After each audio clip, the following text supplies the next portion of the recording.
variedade entre elas, biodiversidade, adaptação de cada planta às condições de umidade dos lugares e características das folhas, quanto ao formato e quanto ao tempo de vida. Vamos começar pela classificação em relação ao tamanho das espécies, que eu posso chamar também de extrato, mas extrato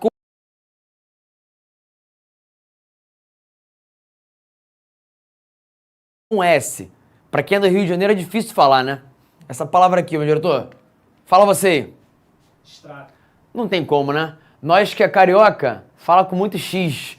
Mas a palavra correta é extrato. O extrato com X é o extrato de tomate, é o extrato bancário.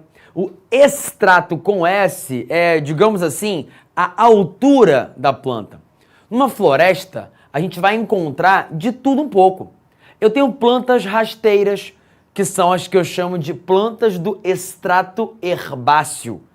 Eu tenho plantas que são de médio porte, que eu vou chamar de arbustos. Eu tenho plantas que possuem uma altura maior, que é o que eu vou chamar de árvore.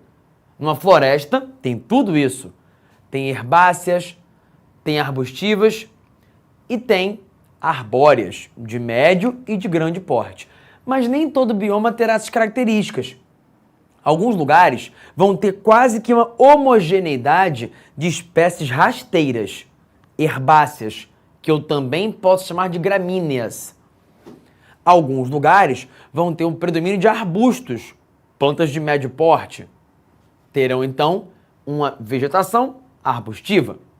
Em outros, eu vou ter maioria de árvores. Em alguns, quase só tem árvore, como em alguns biomas que eu vou te mostrar em alguns instantes. Aliás, meu diretor, eu tô reparando aqui agora, né?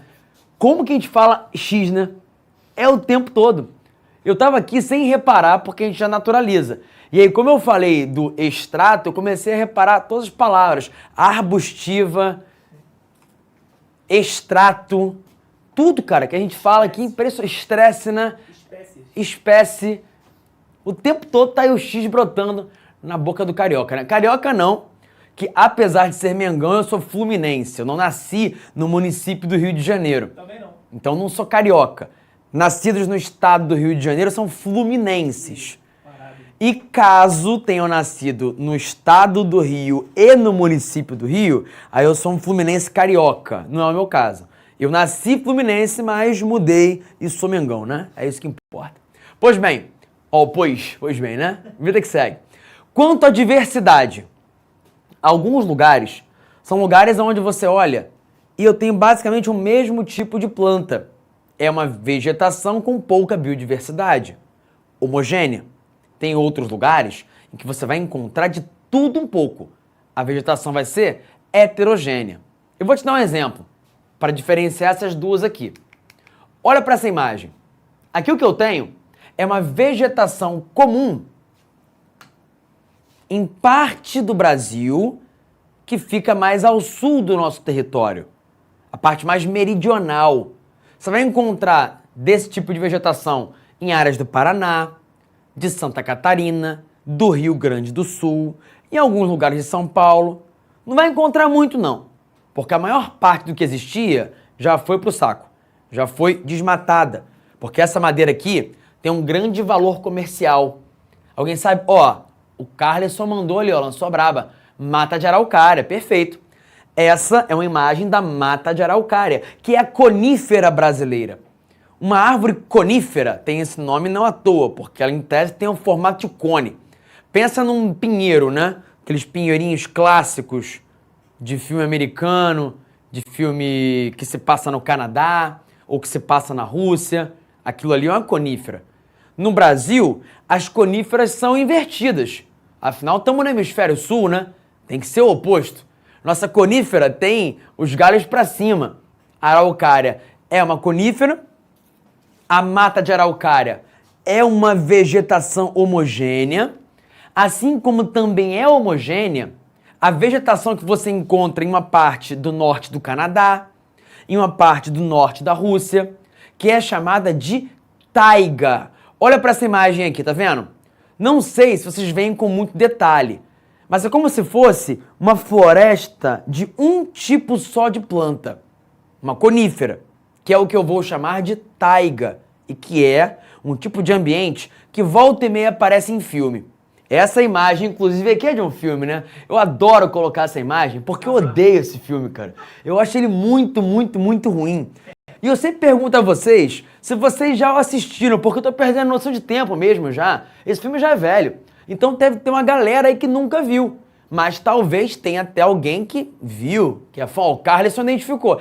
É a Bela de Crepúsculo? Pois é. Não é aleatório, não. Ela, a Bela do Crepúsculo, tá aqui por uma importante razão pedagógica, para que você jamais esqueça que a taiga é a vegetação de Crepúsculo, mas acima de tudo é a vegetação da Kristen Stewart, que é esta incrível atriz que não importa o que faça, tá sempre com a mesma cara. Ela é homogênea, feliz, triste, com qualquer sentimento, ela é a mesma. Incólume, tá ali, ó, inexpressiva, tal qual a taiga.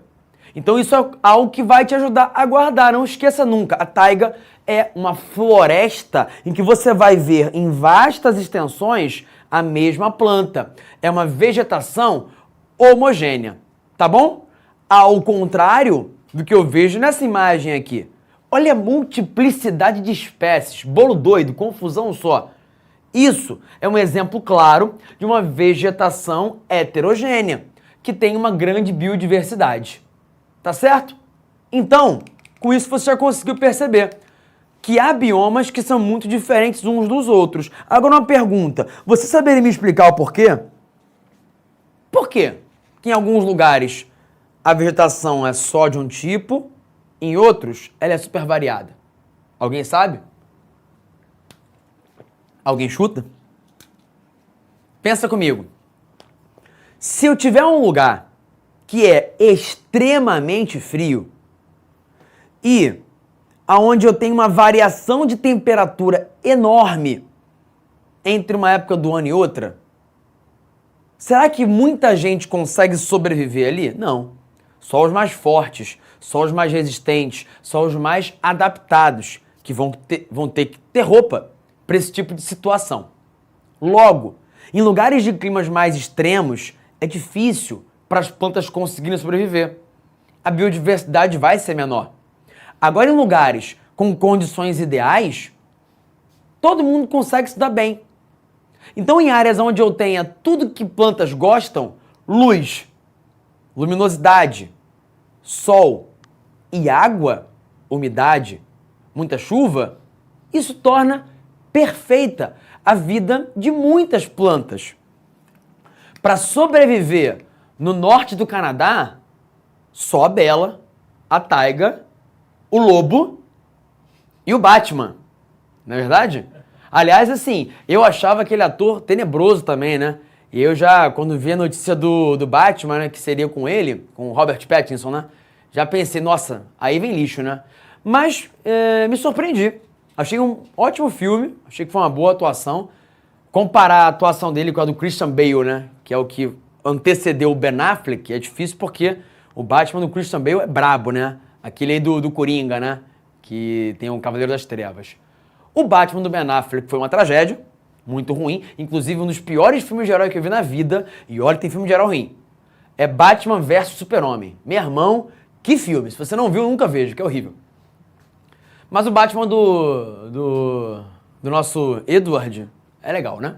E aí, se você tiver um lugar muito frio e extremo, é difícil para a planta crescer. Homogeneidade vai ser a característica. Tem pouca luz? Vai ter menos vegetação. Tem pouca chuva? Vai ter menos biodiversidade. Agora, tem luz pra caramba, tem umidade pra caramba, e você vai ter uma vegetação com muita biodiversidade. Entendido? Com isso, a gente concluiu já uma primeira parte da classificação das espécies. Você já sabe a diferença entre arbóreas, arbustivas e herbáceas, e entende os porquês de alguns lugares terem muita e outros pouca biodiversidade. Agora, eu quero falar um pouco com vocês sobre como é que as plantas vão se adaptar à umidade. Pensa comigo. Se você um dia ganhasse uma herança de 50 bilhões de dólares, você poderia gastar o quanto você quisesse todos os dias, que eu duvido que teu dinheiro ia acabar. Por quê? Você tem de sobra. Então, se você está em condições ideais, você pode ostentar. Como é que você ostentaria caso ganhasse uma herança de 50 bilhões de dólares? Eu nem tenho roupa para isso, nem sei o que fazer. O que você faria? Primeira coisa, Juan, 50 bilhão na tua conta. Casinha, né? Casinha, né? Casinha. Comprar uma casinha. E se tu quiser comprar um carro, uma Ferrari todo dia, cara, fica à vontade. Ferrari é milhãozinho. Tu tem bilhão, 50 bilhões, não vai acabar. Vocês aí, ostentariam como? Fariam o quê? Aí o Thiago Medeiros falou que na minha mão acabava assim, irmão, se tu acabar com 50 bilhões de dólares, tá de parabéns. Não dá. Aí, ó, Bolfilhos assinaria pro Enem, tá vendo? Boa, custa muito menos que 50 bilhões. A Luana compraria roupa, make, museu sumir, tem que pagaria a faculdade, compraria uma ilha. Pois é, você pode ostentar de várias formas. Em geral, as pessoas gostam de ostentar com carro, com casa, com viagem, com roupa, coisa de marca. E planta ostenta como? Com folha. A planta só tem as folhas para poder se exibir. O que ela faz então?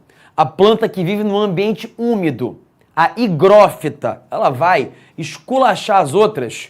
Aqui, ó, tendo o maior folhão. Ela falou, ó, como eu tô tirando onda. Eu posso fazer fotossíntese à vontade.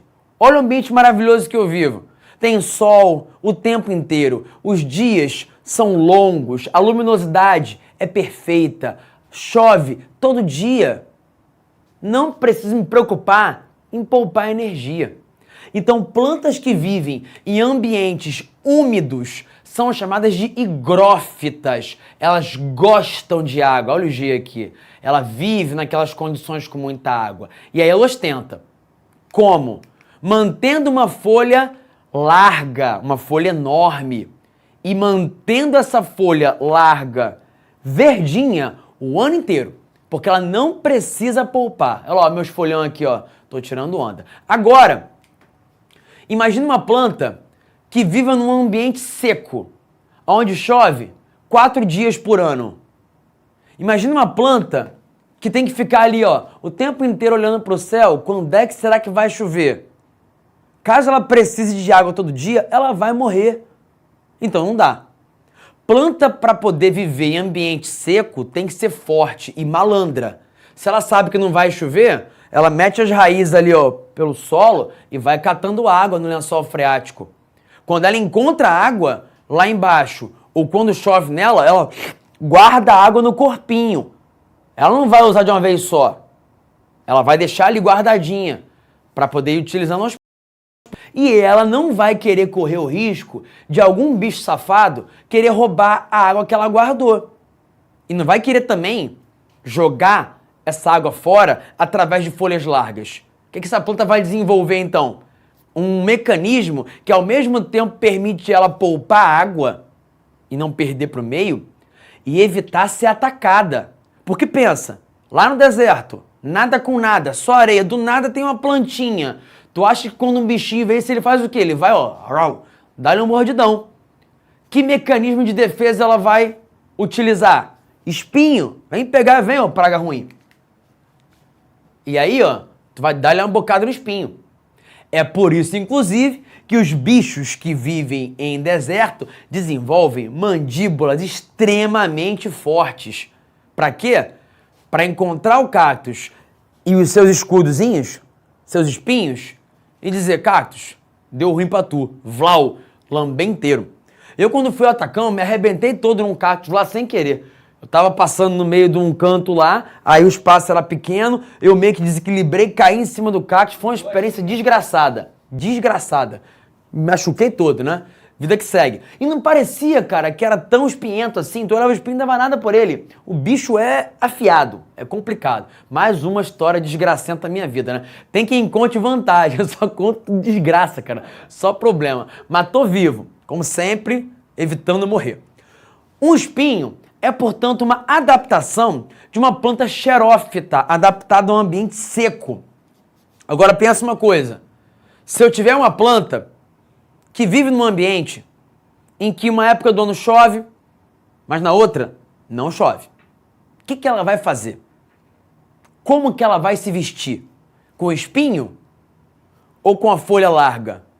Vocês, o que vestiriam, o que levariam na mala se fossem passar o ano em um outro lugar do Brasil, onde 3 meses fosse de chuva o tempo todo e 3 meses dos 12 do ano, né, fossem sem nenhuma gota de chuva? Pode ser que você me diga, você não vai usar a mesma roupa o ano inteiro. Tu vai levar um pouquinho para cada época. Quando você vai à praia, tu vai vestido igual a quando você vai para a montanha? Não. Então, se eu tenho uma planta que tem que viver num ambiente que numa época chove, na outra não chove, ela vai se preparar para isso. Ela vai fazer o quê? Ela vai trocar de roupa em cada estação. Na época seca, ela joga as folhas fora. Joga as folhas fora para poupar energia. Fica ali, ó, quietinha, parecendo que morreu. Já viu aquelas árvores com galhos secos, distorcidos, né? Pois é, aquela árvore não está morta. Ela está poupando energia, quietinha. Ela é uma planta caducifólia. As folhas dela ficam caducas, ficam velhas, caem e morrem. Para poder poupar energia. Ela fica lá parada. Aí quando começa a chover, ela, opa, posso voltar a me exibir. Aí ela vai e desenvolve de novo folhas que ficam lá verdes, bonitinhas. Alguém falou, Castro, o cerrado é assim. Pois é. O cerrado tem exatamente essa característica. É um bioma com vegetação tropófita, que mescla características, que troca de roupa, que uma hora tá com folha, outra hora tá sem. Uma planta que é caducifólia, que muda de característica em cada estação do ano, que joga fora as folhas quando ela não pode gastar energia à toa. Então, uma planta caducifólia, decídua ou estacional, é aquela que joga as suas folhas fora. A perennifólia é aquela que mantém as folhas verdinhas o ano todo. Uma planta latifoliada é aquela que tem as folhas largas. Me diga aí você que está assistindo, por que esta jovem está aqui? Parece mãe, né? Mãe, vó, que gosta de ficar fazendo book com planta, né? Minha mãe adora. Vê uma florzinha e fica assim, ah, meu filho, tira uma foto aqui, né? Beijando a planta, olhando assim, né? Mas não é o caso, não. Eu coloquei essa foto com essa menina aqui de propósito porque ela serve como escala. Você consegue ter noção do tamanho da folha a partir da presença dela. Beleza? Agora pensa comigo. E se o lugar for frio? E se você estiver num lugar que é frio pra caramba, inclusive que neva durante uma parte do ano? Você ficaria parado igual um trouxa assim, com a mãozinha aqui? O que ia acontecer com a tua mão se tu tivesse aqui, parado, num lugar em que tá nevando o tempo todo? A neve ia cair na sua mão e ia te congelar, tu ia morrer. Então uma planta pode, num lugar frio, ficar assim, ó, com um folhão dando mole? Não. O que ela faz? Desenvolve uma adaptação. A natureza é maravilhosa. E aí, ela vai afinando a folha. E ao longo da história, só as folhas mais finas das plantas é que sobrevivem. E só as plantas com as folhas mais finas é que se perpetuam.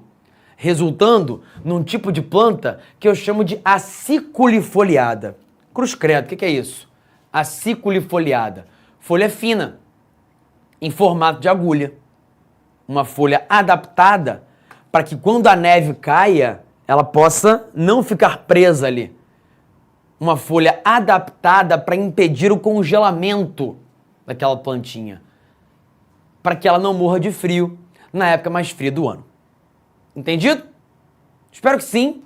Dúvidas, mandem aí no chat. Mas olhem para esses 2 nomes aqui também, que eu ainda não expliquei. E aí você pode achar que está muito parecido esse último com esse primeiro.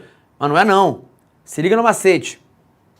Higrófita gosta d'água. Eu gosto de água. Acho bom. É importante. Vou tomar aqui, inclusive. Mas eu não vivo dentro d'água. E muitas plantas também não. Aquele ditadozinho, né? Ó, água demais mata a planta. Verdade, a maioria delas, não todas. As hidrófilas vivem, olha o D aqui, ó, dentro d'água. Famosa Vitória Régia, que vive dentro da água. Então essa é a diferença. Uma gosta, tem limite. A outra não tá nem aí, ó, fica ó, lá dentro, nadando. O que eu vou encontrar, por exemplo, em áreas como a do Pantanal, em que a vegetação é predominantemente hidrófila. E aí, por fim, para essa parte da classificação, tem uma coisa que é, nos lugares de ambiente próximo à praia, eu tenho um problema sério. Água salgada. Água salgada, para quase qualquer planta, é fatal, a bichinha morre.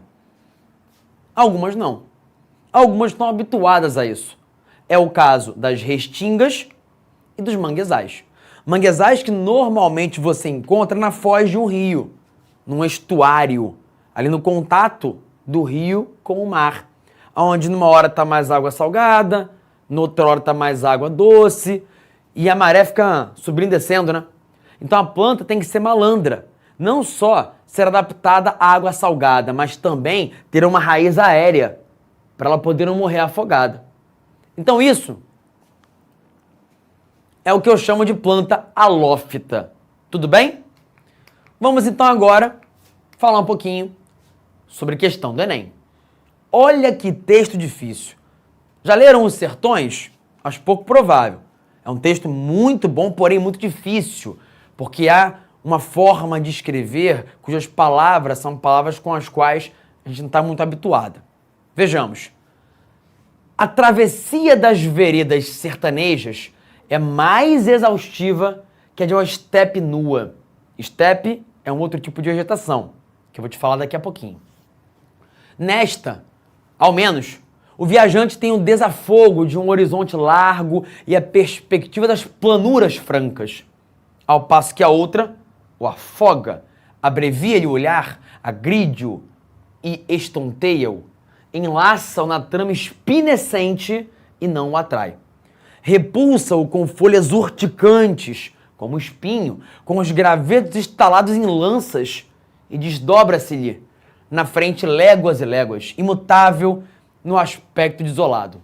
Árvores sem folhas, de galhos estorcidos e secos, revoltos e entrecruzados, apontando rijamente no espaço ou estirando-se flexuosos pelo solo, lembrando um bracejar imenso de tortura da flora agonizante.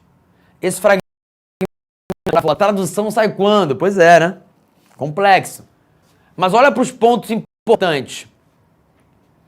Galhos secos estorcidos, árvores sem folhas, vegetação caducifólia, espinho, vegetação xerófita. E aí, isso me indica que o gabarito é a letra A, composição da vegetação xerófita. Você podia até não entender tudo, e tudo bem, mas um ou outro elemento que você captasse ali no meio do caminho seria suficiente para você encontrar a resposta certa. Tá bom? Prosseguindo, olha para essa imagem. Ela demonstra a distribuição geográfica da vegetação pelo mundo. E aqui eu tenho a correlação entre o clima e a vegetação.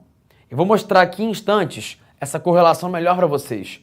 Mas eu quero que você veja essa imagem primeiro. Ela mostra uma mesma vegetação ao longo de 4 momentos do ano. Repara como ela muda de características. Isso é algo que você vai ver claramente na zona temperada, mas não na zona tropical, muito menos na zona polar, porque são lugares com condições mais extremas. Equador, sempre quente, polo, sempre frio. Então não vai ter espaço para essa variação toda. Na zona temperada dá. O que nos permite compreender que existe uma correlação fortíssima entre altitude e vegetação e entre latitude e vegetação. Isso quer dizer que eu tenho biomas típicos da zona tropical, outros típicos da zona temperada e outros típicos da região polar. Façamos é feio, né? Façamos aqui, então, uma análise disso agora no outro quadro. Chega mais aqui, gente. Façamos parece um professor de francês meu que falava. Façamos aqui, gente. Façamos. Ó, tá ruim não, hein? Tá só mal menos. Vamos fazer mais um aqui do lado. Ah, vai lá, hein? Dá uma moral. Aqui, climas do mundo. Aqui os biomas. Pra gente poder lembrar, inclusive, dos climas que a gente falou nas últimas 2 semanas. Você sabe que os climas do mundo são subdivididos de acordo com a zona climática, né? Então, vamos traçar aqui a linha do Equador. Aí eu vou colocar os trópicos.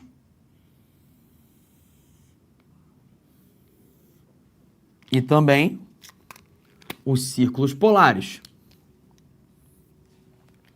Você sabe que dentro da zona tropical, os climas são tropicais. Então, o clima que eu encontrar aqui será sempre chamado de tropical. Só que, a depender da área da zona tropical, ele vai ter uma ou outra característica. Se for um lugar colado à linha do Equador, eu vou chamá-lo de clima tropical equatorial. Por quê? Porque ele é profundamente influenciado pela proximidade com o Equador. É um clima que é quente e úmido o ano inteiro. Nessas condições, que tipo de planta vai se desenvolver? De tudo um pouco.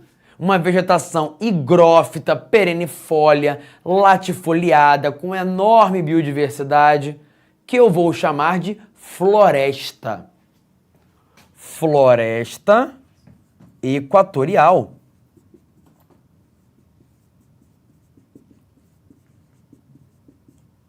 Será que tem disso no Brasil? Tem. A floresta equatorial que a gente tem é chamada de floresta amazônica. Ou seja, a Amazônia é um exemplo de floresta equatorial que existe numa área de clima tropical equatorial, mais popularmente chamado apenas de clima equatorial. Ainda na zona tropical, eu terei outros climas, e alguns deles vão variar de acordo com a proximidade ou a distância para o mar. Como estão dentro da zona tropical, eu vou chamá-los de climas tropicais. Só que se o lugar está próximo do mar, eu vou chamá-lo de tropical litorâneo. E se ele estiver no interior do continente, eu vou chamar de tropical continental.